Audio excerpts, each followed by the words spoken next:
Hello and welcome back to the channel. 6 months ago I made this video here, the Dodgy Insider Knowledge Bellfruit Attract Mode. The story there was that in the late 1980s there was a coder at Bellfruit who was putting tells into the attract mode of the machines that he coded or that he worked on, to the extent that he would be able to see, just by watching them for a few minutes in attract mode, if it was going to pay out or not. Now, there was a whole story around it. There was a lot of background, a lot of information. It led on to a whole discussion over at Desert Island Fruit. So this is the thread that I started to coincide with the release of the video. I always do this every time I upload a video to my channel. In the description there will be a link of the thread at Desert Island Fruits relating to that video, and that gives us all somewhere to chat about what's in the video over there. And this one generated quite a lot of chatter. There were a few different thoughts, a few different opinions in there. The general gist of it was, though, there weren't really that many people who didn't think that this would almost certainly be a thing. There was some skepticism presented as well, which is fine, because at the end of the day, as I readily acknowledged in this video, that ultimately it's a man in the pub style story. Yes, it was a friend who I trust and who had no reason to lie to me about this, and who, despite it being a long time ago, had very clear memories of it. But as I said, I was very upfront about the fact we don't have proof of it. Now, coming out of the thread there, because we thought maybe this is worth having a go at getting the answer to this. So John Parker started up another thread, the project thread for the Bellfruit Attract Mode tell detection, and that then ran for quite some time on after that. We were trying to think of machines that would be potential candidates for this, because remember, when it comes to looking for a needle in the haystack here, we didn't know what the needle looked like, and we didn't even know if we were looking in the right haystack, because all we had was, it was a guy who worked at Bellfruit in the late 1980s, so we didn't have much to go on. That being said, we did our best. We identified some machines that would fit in with the timeline. John Parker started to do some analysis on it. We got some attract mode videos running side by side. I've got to be honest, I spent probably a bit longer than I should have done watching these videos of the attract mode side by side. Long story short, we didn't find anything. We could not find a difference in the attract mode of any two Bellfruit machines of this era running side by side. And one of the theories that came out of this was that it was quite common for machines of this time to periodically show you what the cash pot was, or on machines that had a nudge pot, the nudge pot as well. So these BFMs, for example, here, you can see that both of them have got cash pots and reserve cash pots. They will, as part of the attract mode, they will occasionally show you what's in the cash pot. And what John Parker has said there is that we may have been the victims of complexity bias, where due to your relatively deep knowledge of these machines, especially again to the late 80s average pub punter, we had a default assumption that there would be some super secret, subtle hidden signal in the attract lamps, whereas I'm more and more convinced it's probably down to the fullness of the cash pot and maybe nudge pot. And I came back with that and kind of said, yeah, you know what, in the absence of any evidence, I suppose we have to go with that. But I did put this line in there which says, for my money, I'd probably put this in the case not solved box. We haven't been able to prove anything either way. The cash pot method provides a possible explanation, and we'll never, ever, ever get any sort of information from anyone in the industry, past or present, as there seems to be a code of mafia-style silence around the whole operation. The thread did carry on for a little bit longer. We had a bit more of a chat about it. So we did spend, collectively, we did spend a bit of time on this one. I want to say thank you to everyone who chipped in. We were, again, you can see John's having a poke in the code here, but it's very, very difficult to see what's going on with this stuff. And we still ended up in the same place. You can see there, we had a proper stab at it. But where we ended up, there are a couple of really fascinating threads, by the way. I know I always say this, but please do come and join us, folks. If this looks like the sort of stuff that you would be interested in, please do and come and join us over at Desert Island Fruits, because sometimes we have a whole big conversation about this stuff from people who are really deeply involved with this at a subject level, and some very knowledgeable people, good coders, people who've worked in the industry, all that kind of thing. So it often adds a lot of extra stuff on the end of videos that aren't on the channel. I was thinking about making a follow-on video for this, but I didn't know really what I was gonna say, because the end result was, yeah, we're no further on. If we want to be absolutely honest about it, we're no further on than we were at the end of this video, where I said, I think this is true, I haven't got any proof. We did all of that and we still didn't have any proof. I will be honest, it didn't sit well with me, because I just thought we're missing something here. We're not getting this. I was so convinced that the story of my friend was accurate. I wasn't. This cashpot thing didn't fit the bill for me.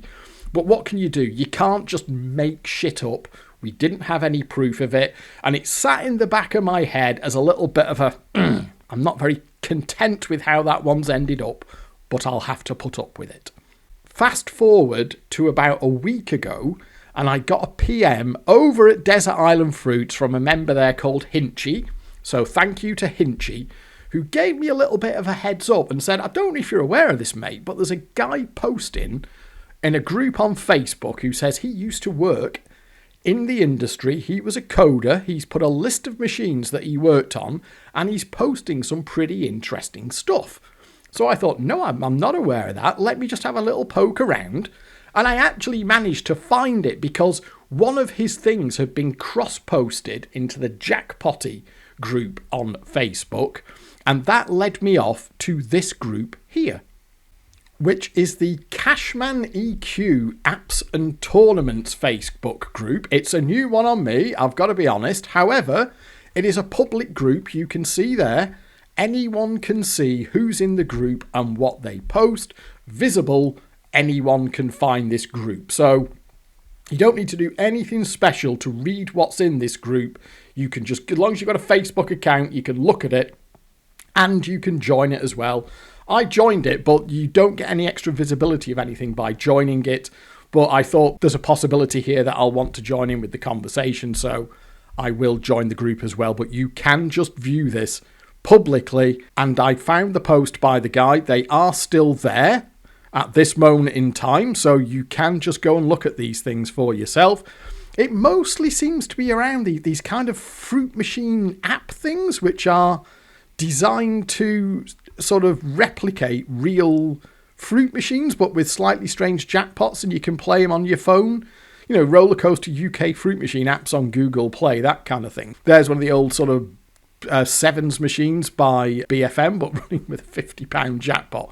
That kind of thing. But if you scroll down, you will find the posts by the guy himself. There he is. So this guy here, Andrew, when I started at Barcrest, I wanted to do Roller Coaster 2. He's got some artwork for machines that he made. And he's got, if you go down, you've got an introductory post by him here, which says, "Hello everyone, I'm new to the group. I worked as the only dedicated games designer at JPM in Solihull from 1993 to 1999. My first game was Hagar the Horrible. My last at JPM was Red Alert. I then moved to Project Coin Machines for a couple of years in London, then Barcrest in Ashton-under-Lyne. My most successful period was at JPM. Games included, and I'll tell you what, this is a list, isn't it? Popeye, Casino Crazy, Big Banker, Big 50, Monopoly SWP, Cluedo SWP, I fucking love both of those, Monopoly 60th AWP, Indiana Jones for God's sake, Snakes and Ladders, Maverick, Twin Turbo, Sonic the Hedgehog, which he calls their Roller Coaster 2, and Big Wheel. Now that's a bloody list and a half, isn't it? I mean, there's a couple of there in particular, like Indiana Jones is in my Hall of Fame. There are, God, is there at least 2 videos on the channel about that one? There's a video about Big 50 on the channel. Oh, I mean, I've covered quite a few of these. Popeye's definitely on there as well. Big Wheel is on there, and so on. And there's quite a bit of an introduction from him there. He introduces himself to the community. Now, I'm going to come back to one thing that he says in there because it will become relevant later on. But if you scroll up, there is another one from him. Sorry, it might be down. Yeah, because this one's dropped down because it didn't get very many replies. But can you see here? This is by the guy Andrew again. Does anyone remember a JPM bingo/arcade AWP called Union Jackpot? There's an idiot-proof cell in the machine to let you know when it's ready to pay out. Now, when I saw that, I was like, oh, hang on a minute. Will he actually tell us what it is? You look down a little bit. There you are. This is from the guy, remember, who was a fruit machine coder. This is not one of his, by all accounts, and he does make that clear here. So let's just state that. This is not him saying I did this, but he clearly knows about it. If the credit LED is flashing in ZCA, which is zero credit attraction, it's ready to drop. Big smiley face. Put in by the software engineer and no one ever found out. Now, remember that.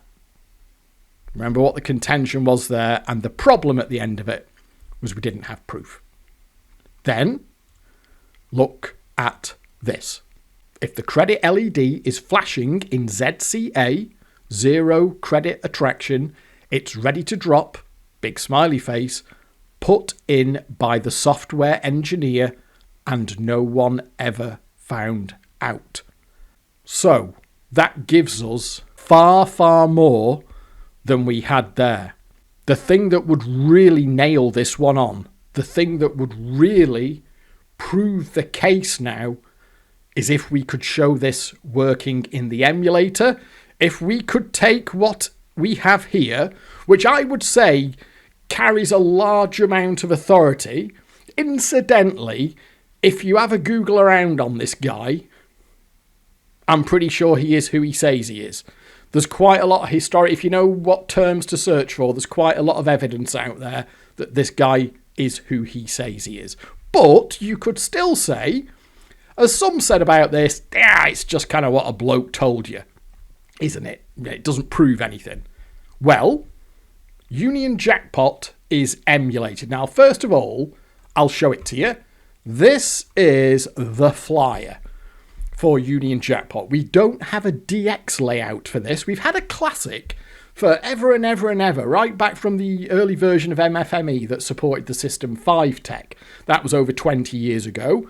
We've had a classic for it then, and we've had a new classic released for it in the new era of fruit machine emulation. We've never had a DX for it, although this flyer isn't too bad. So considering the significance that this relatively unexciting looking low-tech is about to gain here, maybe we could get a DX for it. But that is what the machine looks like. It was a standard kind of low-tech of the time. It's got nudges and holes, you've got wins, you can gamble the wins up and down the cash trail, and it's got a little streak feature there. And the way that you get the Union Jackpot streak feature is you have to get symbols on the reels that are red, white and blue. And they don't have to be the same type either. So for example, a red triple bar, a white 7 and a blue 7 would trigger the little streak feature. And what it does is it's a win streak, and it does it all by itself. It does the repeat yes-no by itself, and it takes credits by itself as well. It's not the most exciting machine in the world, although I have seen a couple of them. We had 2 of these on the Isle of Man that I know of. So we'll get onto that as well. But obviously, having just read that, my first order of business was to see, can we replicate this behaviour in the emulator? Because if we can, that would be the smoking gun. That would then, at that exact point, the second we can do that, the second we prove that this was a thing, that coders putting tells in the attract mode of their machines to let people know if it was going to pay out or not, that then becomes a proven thing. So, let me show you. I've got two layouts here. These are running identical ROMs. This is the same layout running the same ROMs. The only difference is that the one on the left has just had a factory reset, hence the jackpot on the reels. It hasn't paid that. That's what it does from a factory reset. The one on the right has a little bit of a drift in its favour. So let me show you from a factory reset. And I'm not going to fanny about. I'll just show you this because the quickest way to demonstrate this is to do a single credit. So just watch this. I'm going to play a single credit and keep an eye on the bank display there. Can you see? And watch what it does. 20p, play. 20p, play. 20p, play. 20p, play. Can you see? And they're solid. That's solid text. It'll do that a few times and then it'll drop back into its main attract mode. And then a few minutes later, it will just do that again for a little bit and then it'll do what it's doing now. Let's put another 20p token in. Play one credit. Just to refresh your memory, look there. Can you see?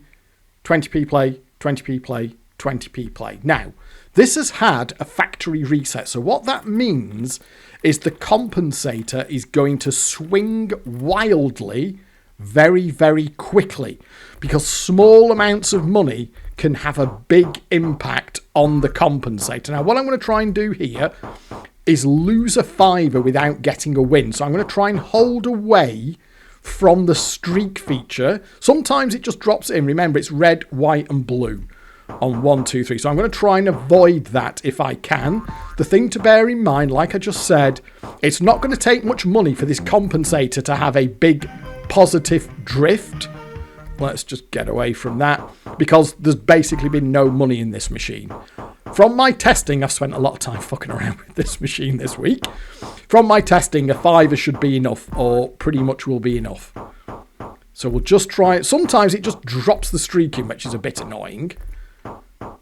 So let's just lose that fiver and then watch it now after this credit when it drops back into attract mode and keep an eye on the bank.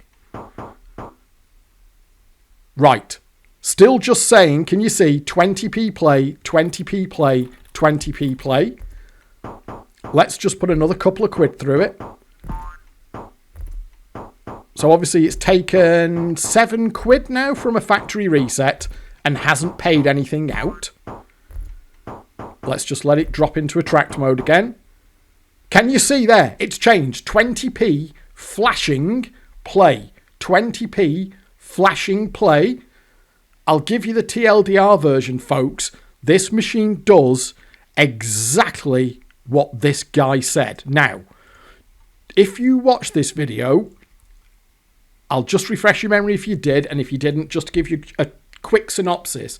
My thesis here, my working theory for this is that what the guy would have put into the attract mode was a quick tell for a compensator high or compensator low. You don't want to make it too obvious. You don't want to have anything that's going to stick out a mile. You're just going to want something really subtle and quick. And the easiest way to do that would just be a binary, do I owe you money or do you owe me money? From the machine's point of view. Do I want to take money or do I want to pay out money? Compensator high, compensator low. We couldn't find it. This machine does that. What you just saw there. Now, this will be consistent until I win something out of this machine now. Watch. 20p play, 20p play, flash, flash, flash, play. Flash, flash, flash, play. So I put another pound in and I don't win. Oh, now there's the streak. That's fine. That's fine. Let's have the streak feature. It can be good here. It can be... You always get at least 2 wins. It can absolutely fuck you with 2 60p wins if it wants to. It can do anything. Sometimes it goes mad on jackpots. There we are. I think this will be enough to kick the compensator back into low state. Okay, there's 3 quid. Oh, and it's repeated again. There we are. Okay, we'll let it do that. Oh, £6. Right. I think that will be enough. Oh, right. It's going for another. Going for another. There we go. It's not a bad little streak feature, this. I will get on to the stories of the ones that we had here in due course, because that becomes relevant as well. Crikey, from a factory reset, this isn't bad going, is it? It cancelled. Right, now there we are. So then, look at that. It only owed us £7. So let's collect out that 10. Oh, crikey, it did all that in cash. Now watch. It still owes us money. Now then, you would think that when it goes over percentage, you would think that that was it, done. But what I have found in my testing is that the percentage is not the same as the compensator. Because at one point, I thought it was a thing, but then I thought it wasn't a thing. I played around with it an awful lot, and what I have discovered is that just the percentage that the machine at is not the full story. The compensator can be in a very different place to the percentage of the machine. They are not directly linked at all. So you can see there, you'd think that this had just blown itself way over percentage, but the compensator says something different. And that little tell there in attract mode, that is definitely the compensator and not the percentage. So let's try that now. There. Now, can you see it's changed? Now we've got the solid 20p play. That literally means compensator low, that the machine needs to take money. So let's put another £1 in. And that doesn't mean that you're not going to get any wins at all or anything like that, but it basically means that the machine now wants to take money. And you will see this change in real time. So there we are. That still tells us I want to take money. So let's do it again. But again, there is some semi-random behaviour to this. Early on, when I've spent hours fucking around with this thing this week. Early on, it did seem to be tracking percentage, but the more I played with it, the more I realised that the compensator can drift quite substantially, and not just from a factory reset. The one on the right hand side here has had a chunk of cash through it, so we can see a different behaviour there. But fundamentally, I am now convinced, with the evidence to back it up now, that it's what I was talking about there, and this was my theory over at Desert Island Fruits, that what we're talking about here and what we're trying to find is a compensator tell, not a percentage tell. Because if you think about it, that makes more sense. The compensator is a direct pipeline into what the machine wants to do next. So let's try that again. Nope, still wants it. I'm not surprised, because bearing in mind, this is set to 82%, by the way. Obviously, percentage is a factor because the machine is tracking a percentage. Ultimately, it is targeting a percentage because that's what compensated machines do. See there, we'll play it through £1 at a time, and what you're going to see, I'll do optimistic holds for the streak there, but what you're going to see, and it possibly won't take that long, is... Oh, you know what? Did it actually go into a try? I was a bit hasty putting another £1 in. Let's just go with it again. Let's just have a look. No. There you are. So you can see there now that the machine is under percentage. But that's not, the display there is not flashing. It doesn't start flashing straight away because there you see. So it actually doesn't owe us much, but it owes us a few quid at this point. But the compensator is still not happy. The compensator still wants to take more money. But because we're on a factory reset here, it won't take too long. There you are. But in pure RTP terms, this machine, from a target of 82%, is now at 63%. Now, this was deliberate. I've done it from a factory reset deliberately because it exaggerates the numbers, because we don't need to put much cash through it to get these big swings, and for the compensator to swing pretty quickly as well. But I'll show you on the other one what it looks like when you've had more money into the machine. Well, can you see here, by the way, where have all the wins gone? There, look. It's just gone dead, hasn't it? Since it's gone to just that there, I mean, I'm not saying we're not going to get any wins, but you can see here that this machine is not having it. This is very much a machine that says, now, there you go. See? Now it's kicked over and it's saying, okay, my compensator's got a little bit of life in it now and I'm going to do the flash. What we should see now is that this will not necessarily straight away, and it's not necessarily going to drop it straight into our lap, but this machine will now, the compensator is in a place where it's going to be prepared to give us wins and it's going to be prepared to swing back. But it can take a few quid. So let's go with it. But the main thing is, of course, I know you don't need me to actually spell it out, but I think I really want to get across here the significance of what we're talking about here, because this is the first time we've ever seen this. It's the first time it's ever been proven. So now that won't change, by the way, now until we take some wins out of this. That behavior is 100% consistent. When it's flashing at you like that, it will never stop flashing until you've taken the compensator back to its neutral position or into the wanting to take money. And the opposite is true. When it's not flashing at you, it will only start flashing once it's taken a chunk of cash. With the caveat, it does not directly track RTP. They are different things. Now, it will potentially want a few quid here before it gives us a win. But the main thing is, now, and you could do this one or two ways. If you were scoping this machine out, the quickest way to get this is just to put a 20p piece in or a 20p token. Because when it's in attract mode like this, it only comes round once every so often. But it's not long. It's like, I think it's about 3 minutes for it to come round. So if you could just stand in the area of the machine and sort of vaguely keep an eye on it, it's going to tell you what's going on. Or if you really want to short circuit it, a 20p token there, that was a token that I put in there. Play it off. And the machine says, I'm ready to pay, mate. Or, I'm not ready to pay. Don't play me. So let's put a few more quid through. It owes us about 11 quid at this point, so it should be getting ready to give us a win.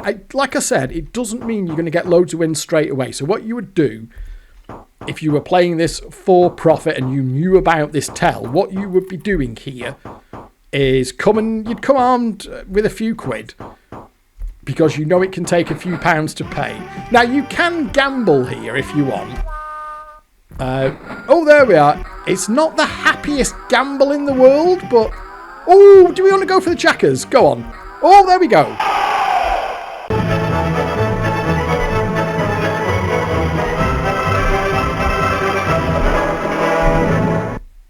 There we are. Now, let's see. Let's collect that out and see what it does. I think we might still be in compensator happy mode. Let's collect our £6 tokens and see what it says. Because it's going to tell us. Yeah, so I'm still going to pay, mate. It's worth playing. It's because what you might do there as a punter, you think, oh, well, it wasn't doing much. I've got a jackpot. I'm just going to walk away. Well, the machine will handily tell you then, oh, don't worry, mate. I've got more to pay out. You just carry on playing. It'll come. And it's a low tech as well, so there's not a huge amount of strategy involved. I am doing speculative holds here for the red, white, and blue even. It will come in on any hold though. Like it's worth holding a jackpot. Sometimes it'll just bring it in on the first hold, but 3 holds works as well, and I've seen it bring in all the wins on the second hold as well. So it's absolutely worth having a hold on any decent win. And when it's in a better mood, it will let you gamble up. But as you can see here, it'll want a few quid for a win when it wants to. There we are. There's our streaks. Let's see what this one does. It can be really bad. I've seen it do 260p. You always get at least 2 wins, but it can just do 60p plus 60p. And then kind of the sky's the limit beyond that, really. I haven't particularly seen any patterns to it. Sometimes it'll start off really badly, and then it'll just start throwing jackpots in, that kind of thing. So you've just kind of got to see what it does. Oh, no, I had a blue there on real. So I can't imagine... I don't think that's changed much there. As I see there, it's flashing, so that means compensator high. And when I'm saying compensator high, remember, that doesn't necessarily mean I owe you loads of money. It's just my compensator still has some value in it. We don't necessarily, and we don't really need to know how much that is. We just need to know that the compensator has got value in it. So let's just do that one more time. Oh, go on, you bugger. It can be a little bit of an arse for coming in on the hold. You've just got to keep plugging away at it, and I absolutely guarantee you that where we are now is a profitable position as us for the player. If it's flashing at you like that, you are going to win on it. You just need to keep plugging away, and it will tell you when the compensator is done, but you've got to potentially be prepared to play through a little bit of a dead patch like this, but you've got the safety of the knowledge that the machine's compensator owes us money. It can just be a dick sometimes about unlocking it. So it's getting a bit of a drift in our favour here. So it is going to hoof this out at us at some point. Well, I mean, we can do that, but it can be an arse on the gamble. Don't just assume as well that the gamble's going to win if it's winking at you. It seems like the gamble result has got sort of some random or pseudo-random elements. So there's the streak. Streak might be overselling it a bit compared to what it does sometimes, but it can go big, this. It can really surprise you, this. It can do the entire streak out of a single one of these if it wants to. So let's have a look what it wants to do here. Oh, that was another bad one. You've got to ride these out as well, and I'll get to that when I'm talking about the one on the other side. Oh, go on, we'll have a gamble. Oh, come on. Oh, you fucker. I haven't quite worked out. It'll still be flashing, I'm pretty sure, yeah. I haven't quite worked out what the best thing is to do on the gamble. Oh, go on, 3 holds. 3 holds on a jackers, there you go. So that's another jackpot, there we go. We can do this because the machine's telling us. It's telling us every time we collect the bank out, it's saying, I'm done, mate, walk away, or, yeah, you better stay on me, I'm going to pay out a bit more. I think we'll still be in positive compensator territory there. Let's have a look. It'll tell us, there we are, so we can carry on playing. Nothing there. And it doesn't take that long. I mean, it's kind of like the dream scenario, isn't it? If you've ever done like, I think I talked about this with, say, Psycho Cash Beast and Lot of Luck, where you can get into, you start playing the machine and it starts doing its thing and you know that you're going to win.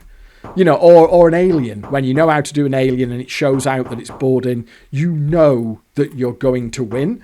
So the thing with this here is you don't even have to stress if it goes through a dead patch, don't stress, because the machine is telling you that it's going to pay out. I missed a hold for a red there, didn't I? We'll gloss over that a bit. We got any better than that. Oh, you fudger. We'll keep going. And what I'll do is I'll tip it over one more time. Because this is quite a good example now of once it gets a little... 3 olds for jackers? No. Once it gets a little bit more money in it, and particularly so the one on the right-hand side here, is you saw those swings were very, very violent from a factory reset. Now it's got a little bit more money through it. That compensator is able to take bigger swings in either direction. I'm going to go for jackers. There we are. So we'll just play it down and I'll tip it back into the next time it says I'm done for now, matey. And then we'll pick up the meat and 2 veg of this one. Okay, we'll collect that out. Can't imagine it took a few quid for that, didn't it? So I think we'll still be in compensator. High mode, there we are. It's flashing, that's fine. That's all we need to see. It's being very, very generous and tell it that the ghosts of the guy who coded this in all those years ago. Why did I hold that blue 7 there? Are speaking to us. From the mid-1990s. His code is speaking to us in the year 2025 and telling us what this machine wants to do. Go on then. Oh, there you go. Single hold on the jackers and in it comes. There should be a bit more in this, I think. Oh, it can hold as well. Hold after a win is a thing. We'll collect that out. You can see up at the top there that we've still got a little bit of a drift in our favour. Bosh, there we go. Still flashing. Oh, that was 3 hold. Oh, what do you reckon? Oh, it's held. Sometimes, you know what I'm going to do? I'm going to take a cash win. What I've found is sometimes it doesn't let, if it's just giving you a gamble, it just seems that it's like, I'm not going to let you have another gamble straight away. And that seems to sort of hold true, however happy it is. It just holds on to the gamble for a little bit once you've gambled out the jackpot. So we'll maybe consider, if you get a chance there, we'll just take some cash wins like we did there. There we are, there's the streak. Now this might be enough now, depending on what this pays, this might be enough to kill the compensator off. So hopefully it won't be a £1.20 because they're a little bit annoying. There we are, £2, so that's £2.60. So we're still in a single credit cash there. There we are, it has repeated, so let's see what it wants to do. Oh!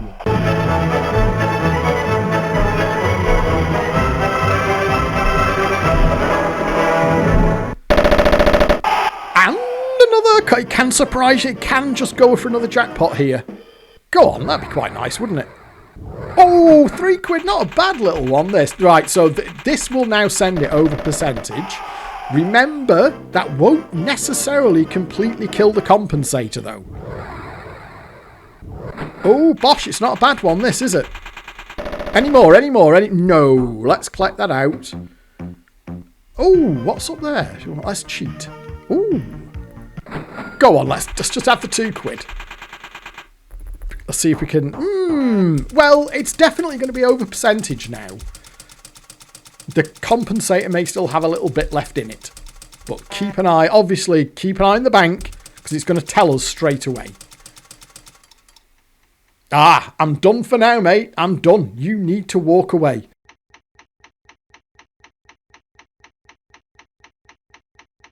So I think it's hard now to really overstate the significance of what it is we're looking at here.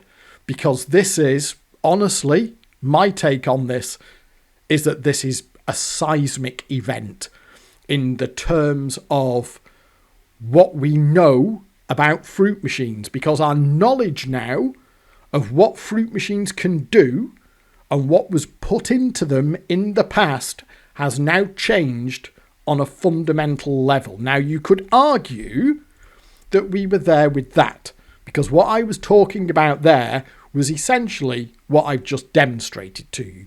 But the difference there is there was no proof. We did all of that. And there was no proof. So we can say as much as we want. I'm sure it's correct. I'm sure it's the truth. That fits in with my feelings about these things or other stuff that we know about the industry, because there was a whole section in that video where I'm saying, look, this fits in terms of a pattern of behaviour. This absolutely fits in with what we already know about this industry, which was endemic incompetence and corruption. It fits in that regard, but we didn't have the proof. We didn't have the smoking gun. Well, now we do, because you just saw it there. As that compensator swings, the machine will tell us yes or no, it's worth playing me. If you look at the stats there, it's gone over percentage as well. And this is the interesting thing that I found with playing around with this, is that where you really would think that you want to get off the machine, like it'll pay out a big chunk of cash and then seem to go dead, but it's still flashing at you. And true enough, it will come again, it will pay again. And if you had stopped when you think the machine has gone dead, or you carried on, you will always win more if you carry on. So you can be in profit and stop, but if the machine is flashing at you and you carry on, you will win more money. That flashing display there literally tells you if you're going to make a profit or more profit if you carry on playing. And when it isn't flashing, You need to stop and let somebody else put money in, because you're not going to win. You are just filling up that compensator ready to go again. So we need to unpack this now, don't we? We need to think about the significance of what it is we've just seen. When I saw this earlier in the week, a few days ago, when I tried this for the first time and I saw it doing that, I have got to be honest with you, I actually got quite emotional. I went for a little pace around the house. When I saw that happen, I was just like, fucking hell. Because it stacks on top of everything that we already know that was done. And some people, I mean, to those people who will, and there are a few, all due respect to them, you know, gentlemanly, you know, polite disagreement is fine. But to the folks over at Desert Island Fruits who will just insist time and time again it was a mistake, it was an oversight, funny things happen in the code, the guy might have just been in a hurry to get home and have his tea, and we've heard everything. I just do not think that is a reasonable defence now, because this opens up a whole new category of corruption. There is no other word for this now, and you don't have to take my word for it, because this guy here is telling you in plain English, put in by the software engineer and no one ever found out. That is not an accident, that is not an oversight, that is deliberate intent. That is a coder putting something into his machine that will tell you if you're going to win on it or not. There is only one word for that. It is corruption. It is corrupt behaviour. And this then leads on to my next point here. Who here thinks, hand on heart, that this is a one-off? That this is the only time this ever happened? Nobody else in the industry ever did anything like this. This is a complete aberration. It's the single bad apple, the single bad guy doing one bad thing. I call bollocks. Because bearing in mind this is JPM in the 90s, this story is BFM in the late 1980s. Honestly, folks, does anyone out there now doubt that for a single second? Is anyone still going to try and say, I don't believe it? I think this happened a lot. Now, not everyone, not every coder, not every manufacturer at all times. So I'm not accusing every single person who ever coded a fruit machine of being incompetent or corrupt. I am saying that for a period of decades, because keep in mind all the preposterously sketchy shit that there was on machines, compensated fruit machines, right up until their dying days. Some of the stuff that Barcrest were putting out, I've covered so much of it on the channel, which is absolutely nonsensical. My line on that has always been, I just can't believe that was an accident. Supercharged was an accident, really? And it all starts to tie in. It's like, it's the story that you hear of the programmer's mum for Supercharged being seen up in Scotland doing them. All of these threads start to come together. Everything that we've heard over the years makes sense as a bigger overall picture of an industry that had enough bad actors in it to make the entire thing institutionally rotten. So, the guy who wrote this put bent stuff in the code. That's a fact. There's no denying that. It's what we can see with our own eyes in the emulator, and we were told by a guy who used to work in the industry that it was put in by the software engineer and no one ever found out. Then we get to the why. Why would you do that? Because it's a big risk to take if you were found, and it has happened. There was the guy at Ace who did get caught putting bent shit into his machines and ended up in prison. So this is a big, big risk. At the very, very least, you're going to lose your job. You're potentially going to end up in prison with a criminal record. So it's a risk to take. So why do it? Well, obviously the answer there is money. These things take money and they pay out money. The only reason to do this is for monetary gain. But then we get onto a wider question, don't we, is how much money could you really make out of this yourself? Because here's where JPM were based back in the day. I've had a look around through some old fruit machine flyers, and they were based at Hadfield Road down in Cardiff for the longest time, including when Union Jackpot was made. So there's Cardiff. There you go. There's the pin. I don't know exactly where they were along there, but that's where JPM were based. Hadfield Road in Cardiff. Let's zoom out. So here's the thing. Turns out the world is a pretty big place. Even, the United Kingdom is a pretty big place. So if you're down here, and this is back before the days of, remote work and Zoom meetings and all that kind of thing. This was back in the day when you would work in an office. So whoever wrote this machine was within commuting distance of here, because he would have had to get to work every day to write this machine. How far, realistically, can you go to play Union Jackpot fruit machines? Not that far. You might travel a bit to the surrounding area maybe, but that's a bit of a stretch, isn't it? The other issue with that, of course, is that you are a coder. So you probably don't want to be seen knobbling the machines that you wrote in the sort of bingo halls and clubs or arcades of the area, because that would be a bad look. And even if you were prepared to do that, how much of that landmass there are you realistically going to cover? So my thinking here is that this information about this machine, which we've now just proven 100%, will tell you if it owes you money or not. It's a literal yes, no, are you going to win? Coded into the attract mode. Again, don't take my word for it. Put in by the software engineer, and no one ever found out.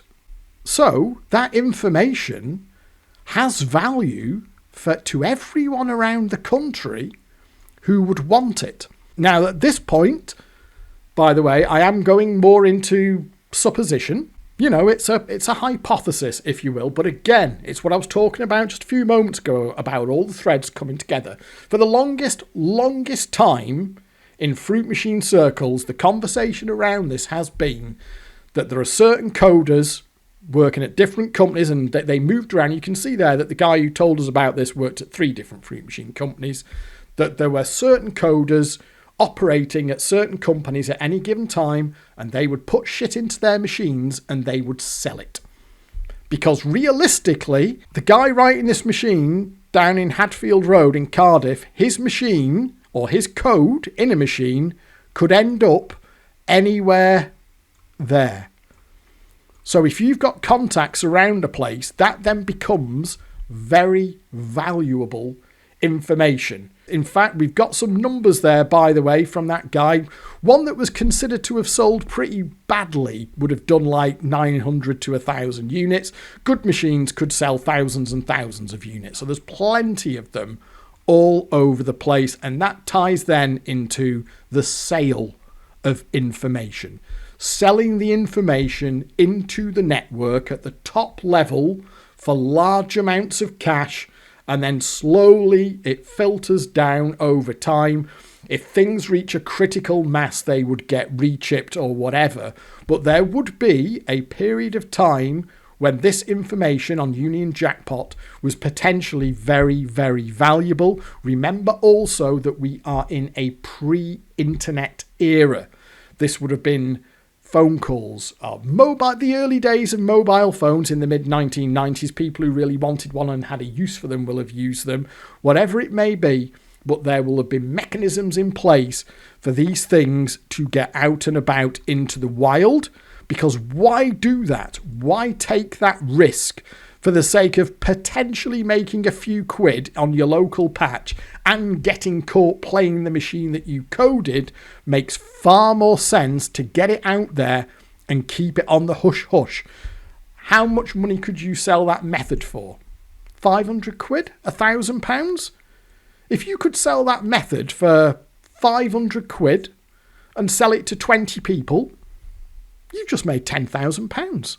Not bad going, is it? Versus the salary of the time in the mid-1990s as a coder at a fruit machine company. Now, maybe not. That is a hypothesis on my part. It does fit in with what I have heard and been told many, many times over the years by some people who had access to very good information, sometimes from relatively near the top of the chain, that these methods would change hands for large amounts of money early and close to the source, you know, at the top of the pyramid. And then as you get further down, the method gets disseminated, more money changes hands, people swap tricks, it becomes debased over time and less useful. But remember, that's only for the things that we know about. By definition, everything that we've discussed, everything that's on my channel, everything that we talk about over at Desert Island Fruits, methods that you may have done in the past, blah, blah, blah, blah, blah, by definition, they're the ones that got out. They're the ones that ended up in a relative mass market, as it were. There's a whole other category of stuff that was just kept quiet. Stuff that people just sat on and never put it around anywhere else. Because now, correct me if I'm wrong, and maybe you did know about this, but I have never, ever, ever heard about this one. This machine is 30 years old, or over 30 years old. And in all the time of the fruit machine emulation scene, talking to people who were there at the time, watching other people's content on YouTube, all the guides that have existed over the years and everything, I have never heard of that one. That's a completely new one on me, and it's a whole new category as well, which is the attract mode tell. So it's entirely possible that this one has just sat dormant. It was done at the time. It was put into the machine deliberately by the coder, either for the incredibly risky and potential small gains of doing the machines himself in his own local area, or getting that information out more widely and selling the information and then putting some distance between himself and the people who were doing the machines, and everyone just kept stum about it.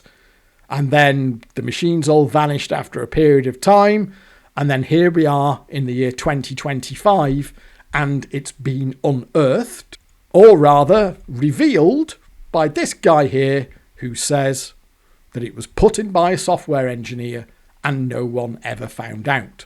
Now, we had two of these here that I knew of. There was one of them in an arcade called The Leisure. I can only find 2 pictures of this thing. That's one of them. You can see that it's an arcade there. That there, I believe, was the Sega Manx TT Superbike game that was just mandatory. There was a period of time in the 90s when that was a mandatory fixture in like every single pub, bowling alley, general entertainment centre or arcade on the Isle of Man. You had to have a Sega Manx TT Superbike. That's one picture that I can find of it. It's not very good. And there's another picture that I can find of it as well. That's it. They're the only 2 that I can find of this place. I've gone through all the local Manx nostalgia sites that I'm a member of. They're the only 2 that I can find. The Union Jackpot, one of them was in there and it was just off to the side there. Can you see? Sort of, you could almost, if it was still on site at the time that picture was taken, you could almost just see it there. On the right hand side, you went in through the front door there and it was the first row of machines that was in front of you there. And I did play it. I played it. I thought it was okay as a low-tech. I mean, remember, that's what it looks like. I thought it was all right. I was never the biggest fan of low-techs, but I thought it was reasonably entertaining because that little streak feature when you got it was quite good. The only other one that I knew of was now I've got some historical pictures for this one. It was in this place here, the Imperial Hotel on Douglas Promenade. Now, the reason I've got all these historical pictures here is because that has been there for the longest time, or rather it was there for the longest time, because it got demolished. Now, There we are. There's some various pictures of it over the years. A postcard there. Picture of it from the front. There we are. That was in later years there. You can see there we've got modern-ish cars. See, we've got older cars at the front there. So there you go. It was that was when, can you see there? Well, if you had a phone number in Douglas, it was just 4 digits. You know, what's your phone number? 1234. That would have been good, wouldn't it? So you can see there, it's been a hotel for the longest time. Now, my other site of this machine, and the thing here, I was going to make a video about this machine anyway.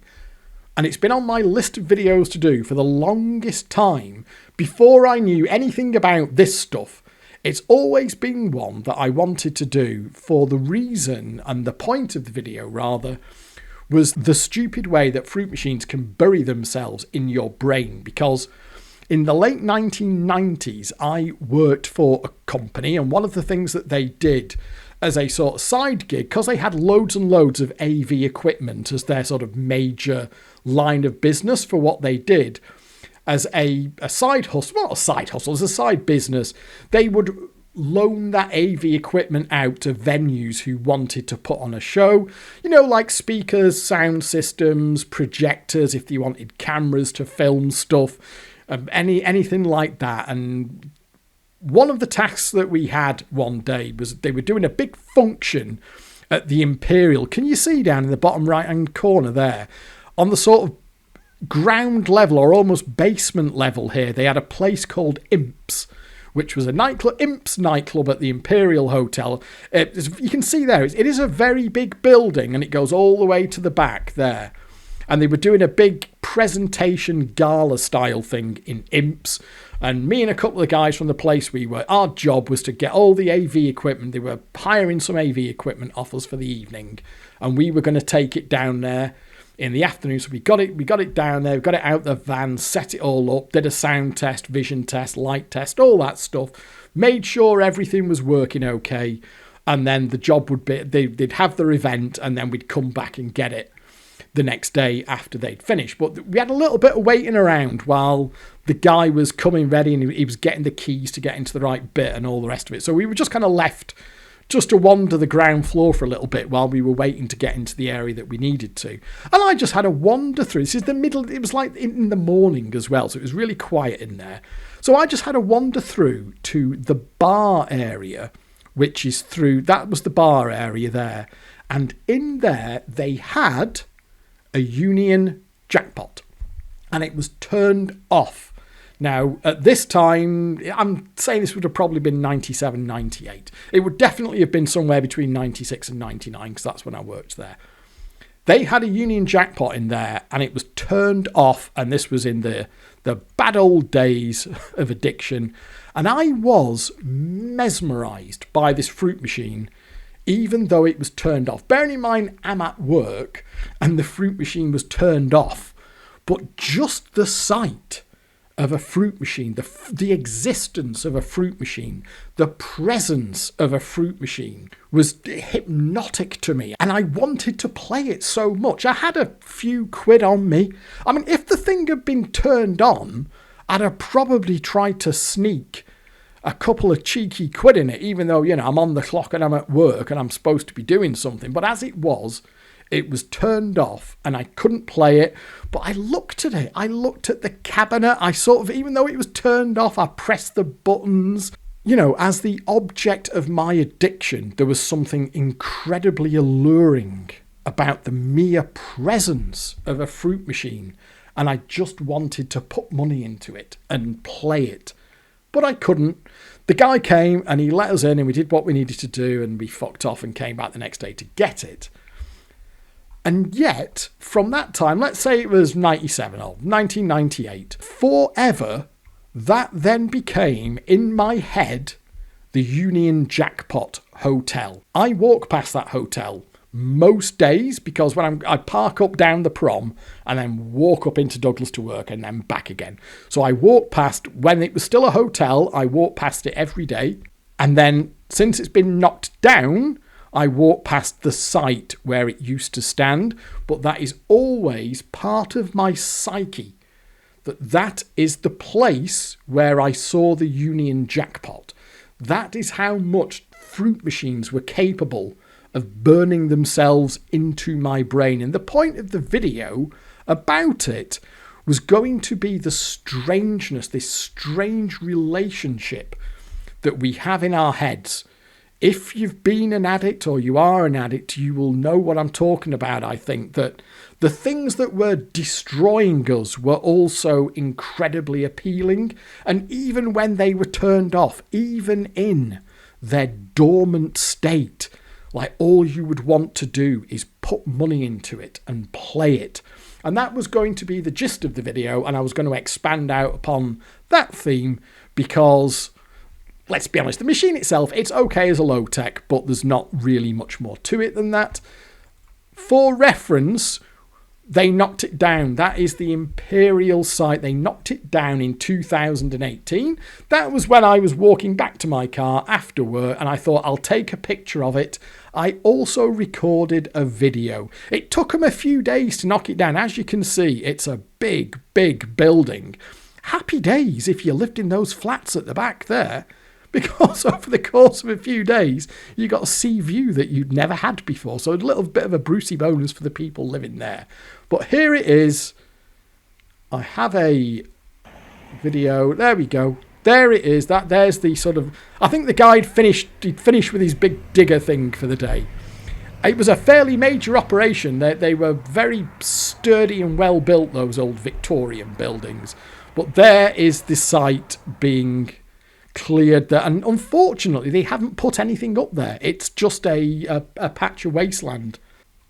But of course that takes on a whole new resonance now, because between the machine there and the machine there, which both had a Union Jackpot, there we are in the leisure, what I now know, of course, because they were running £6 jackpots, so they will have done this.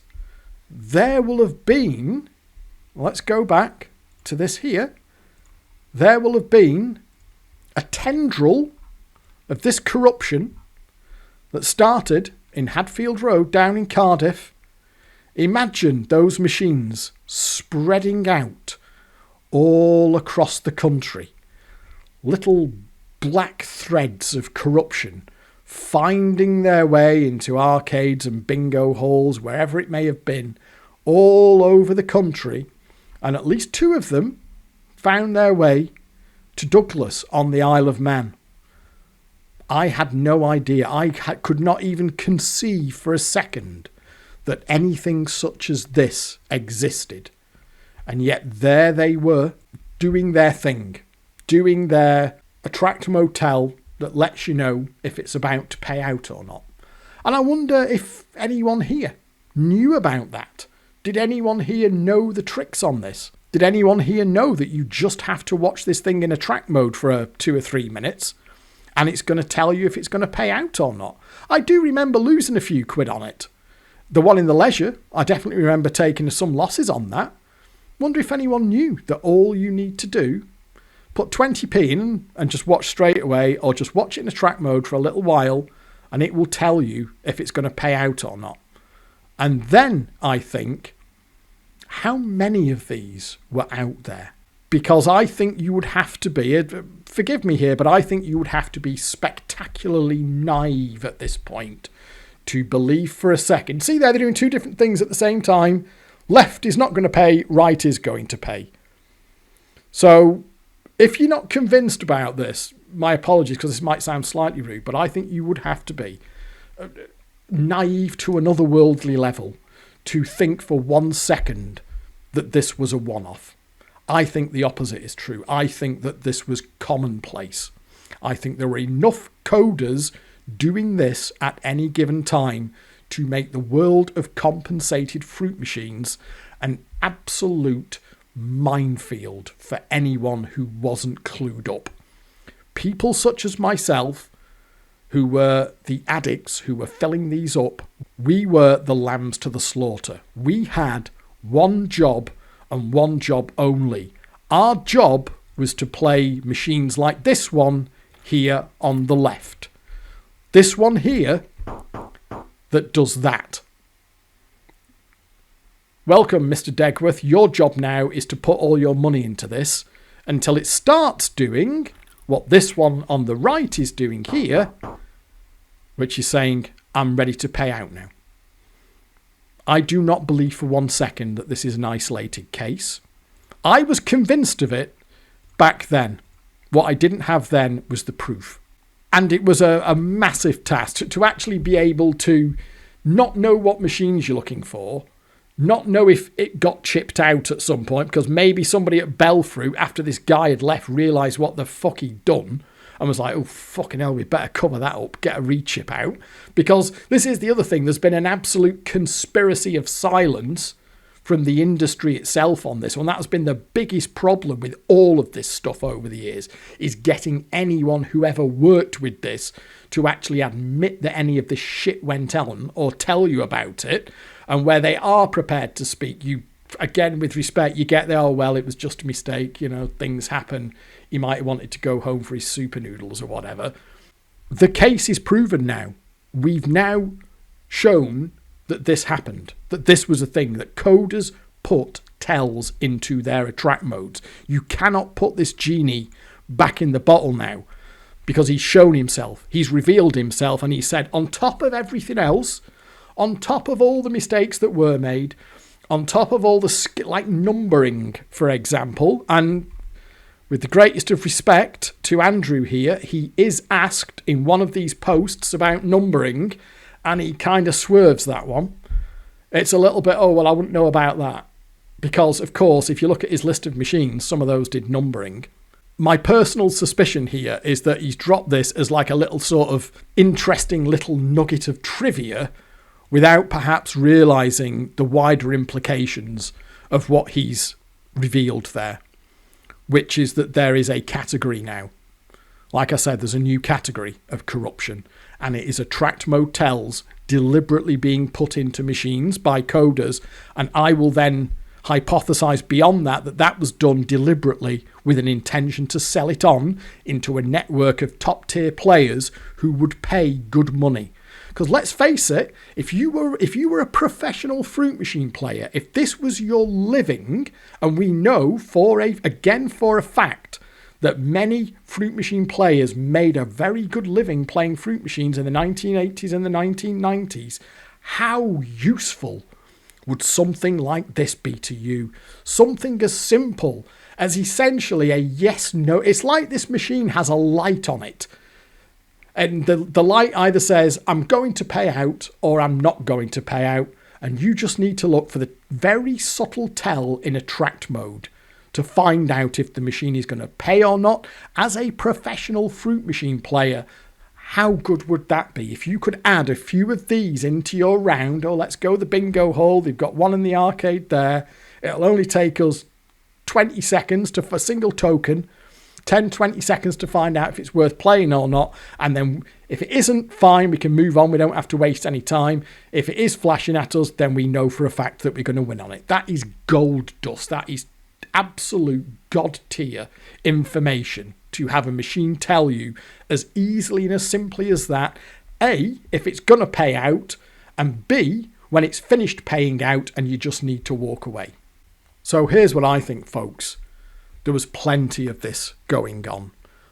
Not an isolated incident, not even that rare. Enough of it to make playing compensated fruit machines a very, very dangerous game. If you were not somewhere in that pyramid of knowledge, starting from the coders at the top to the top boy info who are really paying for it, all the way down, if you weren't at least somewhere in that pyramid of knowledge, that pyramid, dare I say, of corruption, you were going to get fucked.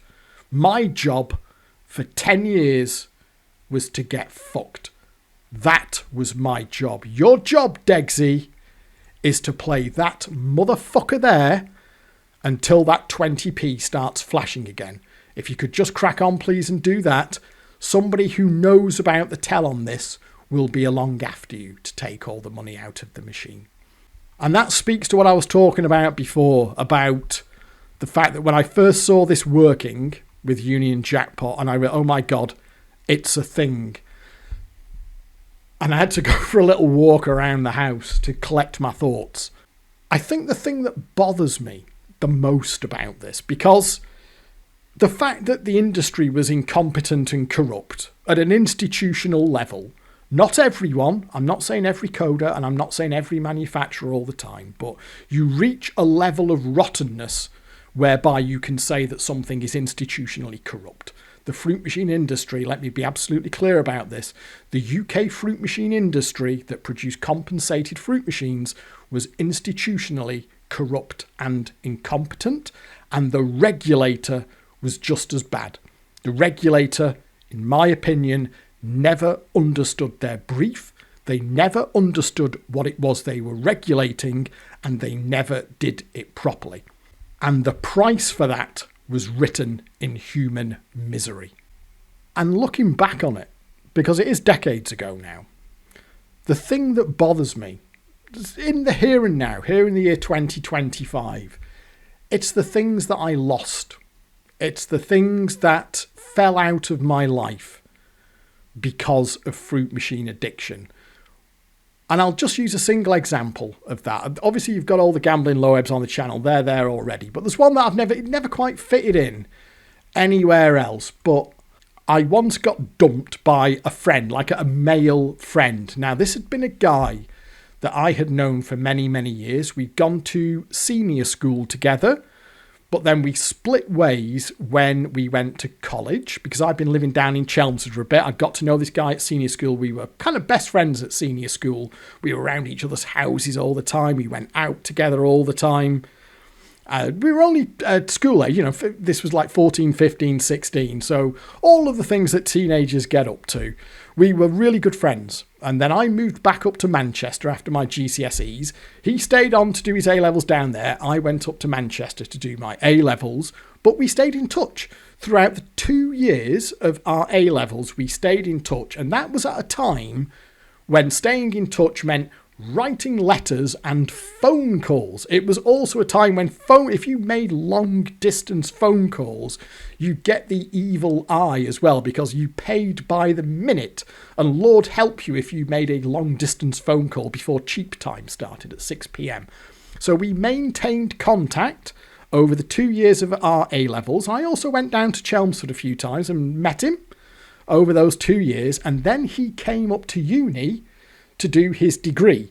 He is actually one of the guys who is in Gambling Low-Ebbs Part 4, the one where I was up at Lancaster Uni, but then I kept coming down to Manchester for increasingly long weekends.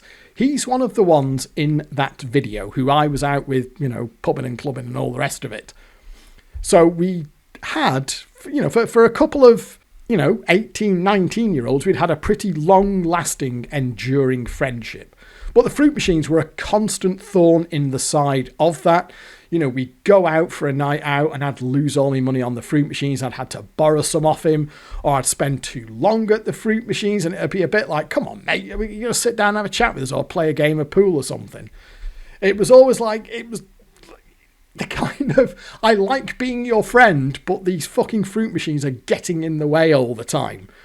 And this went on for months and months, and it sort of reached a head in that we'd been supposed to be going out, and I'd fucked myself again. I had no money left. We'd been planning to go out for just the two of us for an evening.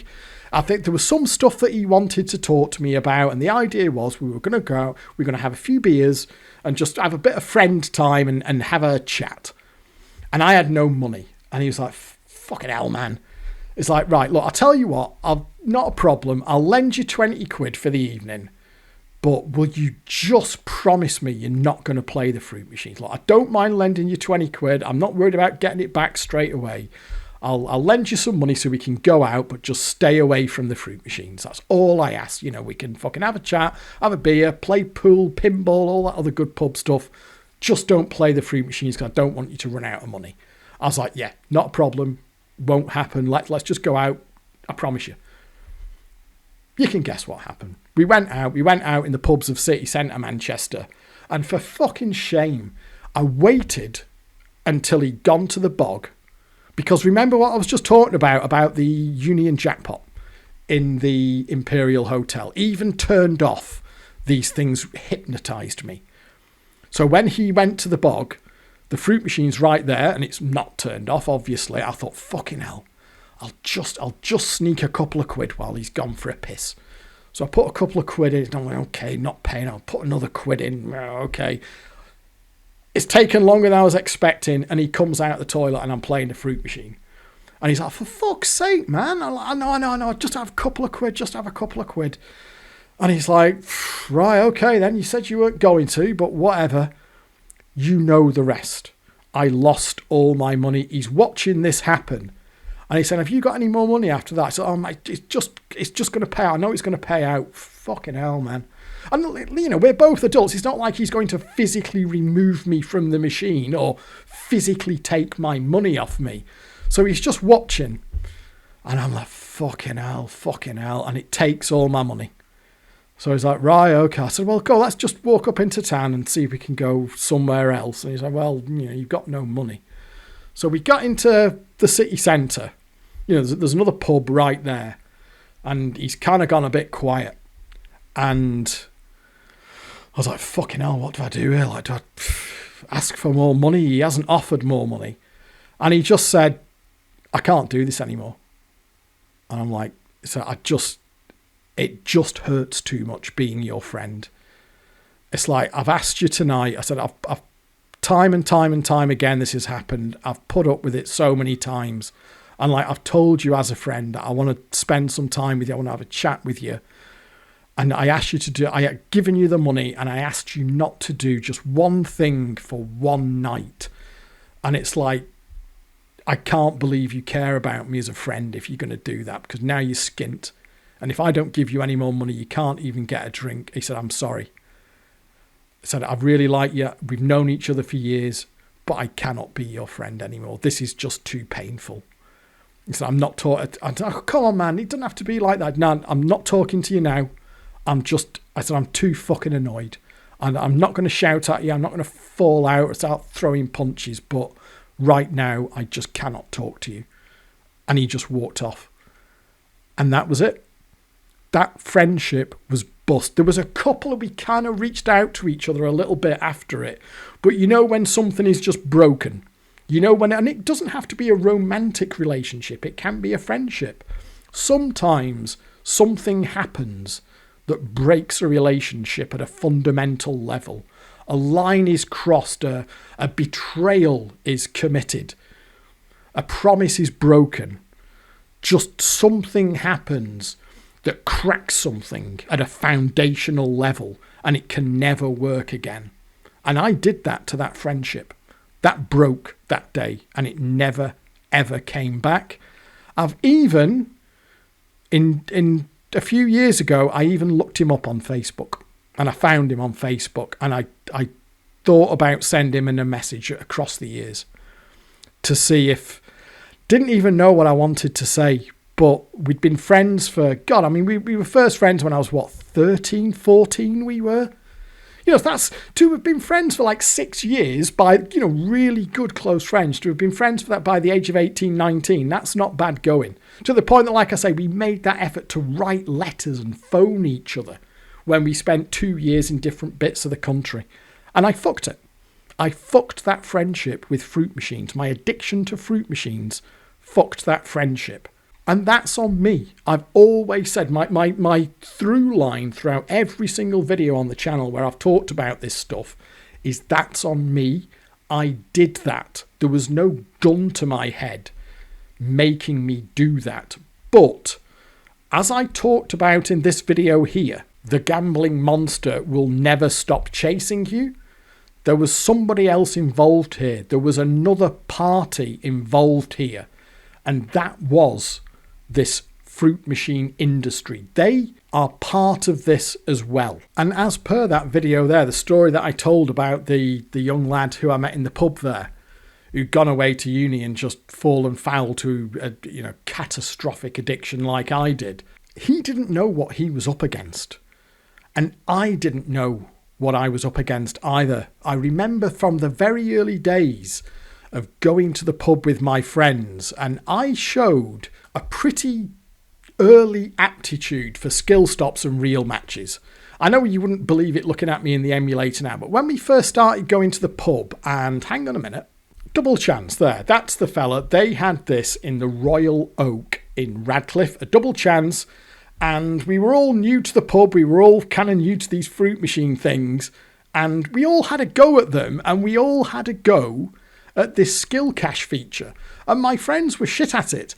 They could maybe hit the first, but as soon as it, they'd hit the first 2 or 3, then as soon as it started speeding up, they'd miss it and so on. But I found that I could consistently hit that thing. Now, admittedly, I did manage to do it once in the emulator here and take it out to the top, but it's a different. Cheerful Pessimist agreed with me when we talked about this in the video.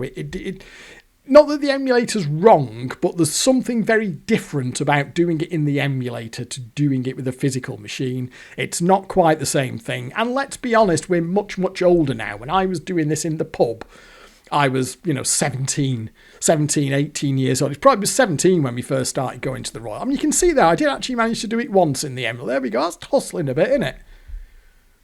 But I managed to do it. But I could do that pretty consistently.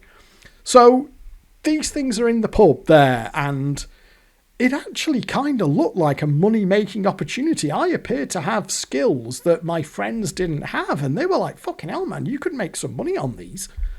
And that was my approach to it. And these things are so fantastically addictive. They're so good at what they do because they don't just present as a boring game of random chance. As much as I like online slots, a random game, there's nothing to get your head around really. And in the back of your head, you just know you're watching a sound and light show for a row that's been picked off a spreadsheet. That's not the case with compensated machines. And there are machines out there, many machines, that do have genuinely skillful elements to them. The ability of these things to get their hooks into you is massive. And part of the problem was that my first interactions with them was positive.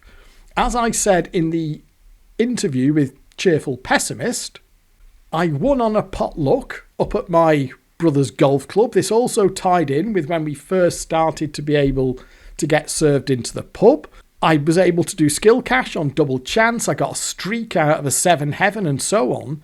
And with something like that, if it can build a positive association in your head, if something that is highly addictive can form positive neural pathways in your brain, you can be kind of fucked. That is how an addiction can start and cement itself as part of your psyche. And that's what happened to me. And little did I know the world that I was walking into. Now, there are God knows how many videos on my channel already of all the shit that went on with machines, with compensated machines, all the different ways that they could fuck you, which I had never even conceived of. It had never crossed my mind for a second that anything like that nonsense could exist. I thought the start and end of it was stuff like skill cache features on Double Chance, and everything else I just assumed would be above board and work properly. Now, that's my naivety at that time. I know it sounds preposterous. Given everything that we know now, it sounds ridiculous to think that, hey, these things are above board. But why would you not think that? Again, one of the things that me and Cheerful Pessimist talked about, we talked about at Desert Island Fruits, is just how many fruit machines there were. Because they were absolutely everywhere. They were part of the furniture in the United Kingdom. And they're sold to children. They literally sold these things to children. Here's this incredible... There they fucking are at the arcade. Oh, it's just the seaside in the UK. Look at all the children getting addicted to gambling. Isn't it great? So when something is part of the furniture, it's part of the norms of your society, I don't think it's unreasonable as a child or a teenager or a young adult to assume that the things would actually work properly and be regulated properly. The idea that there might be a world where that exists just seems, it's almost like, well, they wouldn't let it happen, surely. And yet they did. Time and time and time again over decades. That is the reality of the situation. So let me bring this one to a close. I sort of suspected this would run a bit. I had the list in my head of the subjects I wanted to cover, and I thought it would probably run on a bit, and it has. So what I'm going to do here, I'm going to break this one out into a second video. The one on the right hand side here is really quite interesting because this has got a fair drift in favour of the player, but it can actually take an hour to play the compensator down. Because if you have a look here, this one is doing the flash. I've done watch it there. So that one's doing the flash, but that one, it's fascinating to watch how it evens out the compensation and how you really think it should stop flashing, but it doesn't. And if you keep plugging away at it, you will carry on winning. I don't want to make this video any longer, and I think I've proved the point. That's definitely worth doing because it's very, very interesting to watch how the compensator and the percentage drift away from what the compensator tell, if you will, is showing you there. So I will get back to that.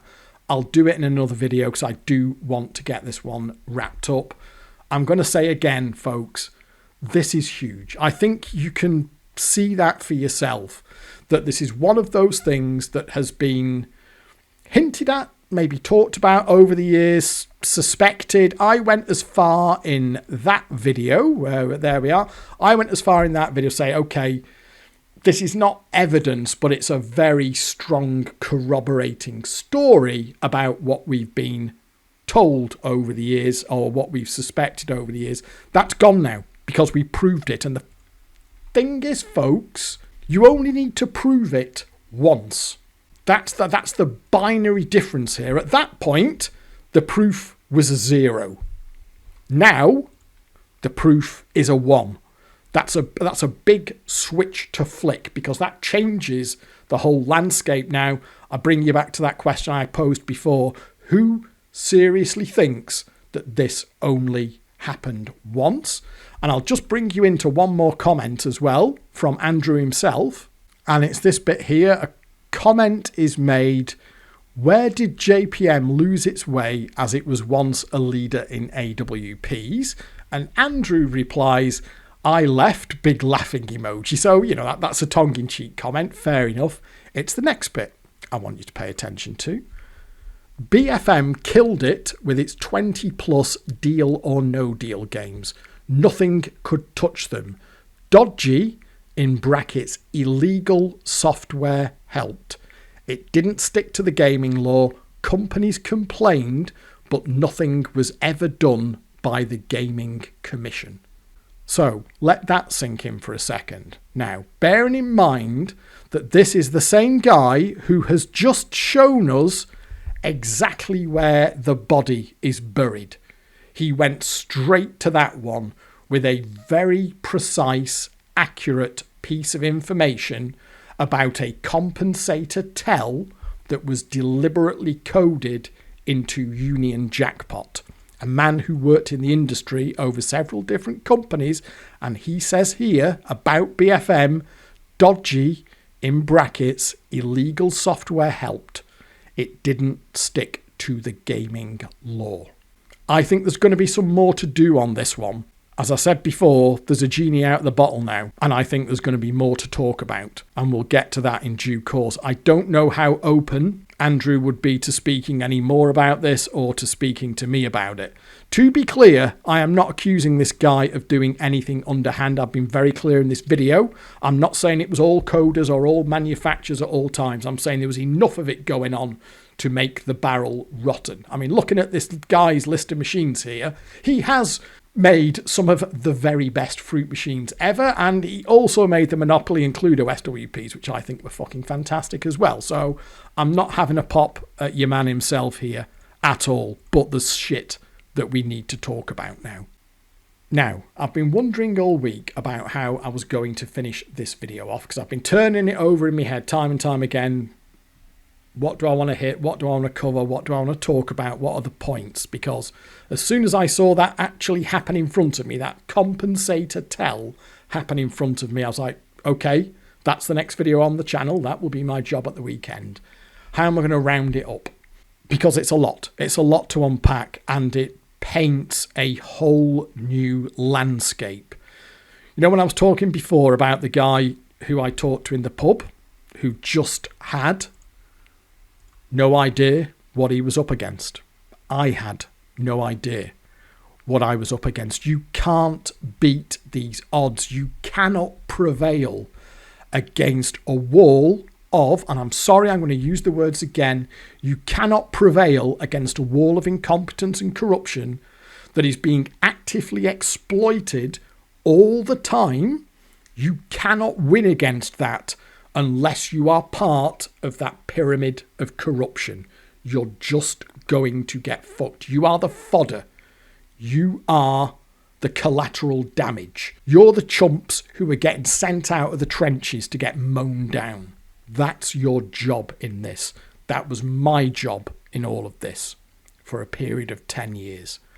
So as I was turning it all over in my head as a way to sum this one up, just indulge me for a second here. Let's imagine a sci-fi conceit here where somebody's invented a time machine, and what this time machine does on a one-time only basis, you can go back and talk to your past self and you get 2 minutes.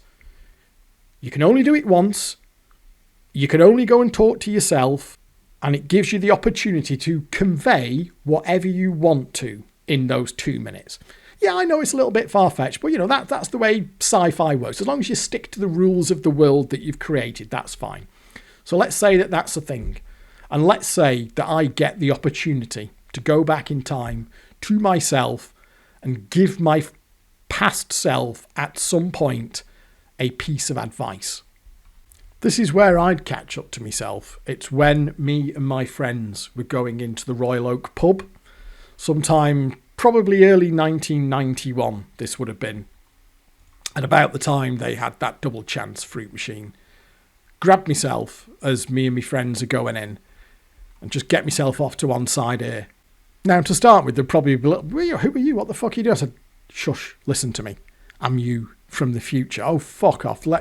And then you do the establishing, you tell yourself a few things that only you could know. Be like, okay, how do I know this, this, and this? Shut up and listen to me, because this is the most important piece of advice you're ever going to hear. What is it? Stop playing fruit machines. Do not play that fruit machine when you go into the pub, and do not play fruit machines ever again. What do you mean I'm doing okay? I'm really good at the skill, so I can hit it. I'm winning money on them. You're winning money on it now, maybe. It's not going to last. And you will not believe the incompetence and corruption that exists within the industry that makes these things. They are going to take 10 years of your life off you. They are going to destroy friendships, relationships. They're going to push your dad to breaking point. You're going to be self-harming. You're going to be suicidal. You're going to be starving yourself to get the last £2 or £3 coins in the world to play fruit machines. Do not play them. It's not a fair game. They are bent. They're going to do you. I'd be like, are you serious? How do you know this? Because I am you from the future, and I have lived it once already, and I don't want you to have to live it again. Well, I don't understand. This is fucking mental, mate. I said, look, go into the pub, get a drink with your friends, put some music on the jukebox, play pool. They've got a pinball in there, play that. Have a fun night. Do not go anywhere near the fruit machines. I want you to promise me that you will never play a fruit machine ever again, because they will come very, very close to killing you on several occasions. Will you promise me that? Like, you're serious? Yes, I'm deadly serious. Okay. And there's one other thing. What's that? You know your friends down from Chelmsford who you're keeping in touch with? Yeah? They're going to end up at Manchester Uni. You're going to have the chance to socialise with them. Do that. Go out with them in Manchester. There's some good rocky grunge clubs you'll be going to. Your paths are going to cross with a bunch of girls. One of them's going to be called Vicky. You should get to know her and see how things work out. She might be a bit standoffish at first, but if you take the time to get to know her, it could really work out. But that's for a bit further down the line. For now, I want you to promise me to never play fruit machines again. Look, my time's nearly up. I'm going to go back through the portal. Never play fruit machines ever again. And in 1993, get to know a lass called Vicky, who your circle of friends are going to cross in the clubs of Manchester. These are the two most important pieces of advice you're going to hear in your entire life. And then future me disappears. Past me goes into the pub, gets a drink, and says, "Oh, come on, mate, you're going on the fruities?" "Nah, I'm not going to bother. Let's just go through to the pool room, have a game of pool, stick some music on the jukebox." "Well, all right then, up to you." "Yeah, I think it's the best thing." And in that timeline, I never play fruit machines ever again. And I do indeed make sure that I'm in the right place at the right time in 1993 to meet a lass called Vicky in the clubs of Manchester. I think the fact that I put those two things alongside each other in terms of importance, if I had 2 minutes to tell my past self a couple of things, that they are the things that I would choose. I hope that gives you everything you need to know in terms of how significant and how destructive fruit machines were in my life. Thank you very much for watching. I do hope you've enjoyed this video, and I'll catch up with you next time. But for now it is, goodbye. You know, Burke, I don't know which species is worse. You don't see them fucking each other over for a goddamn percentage.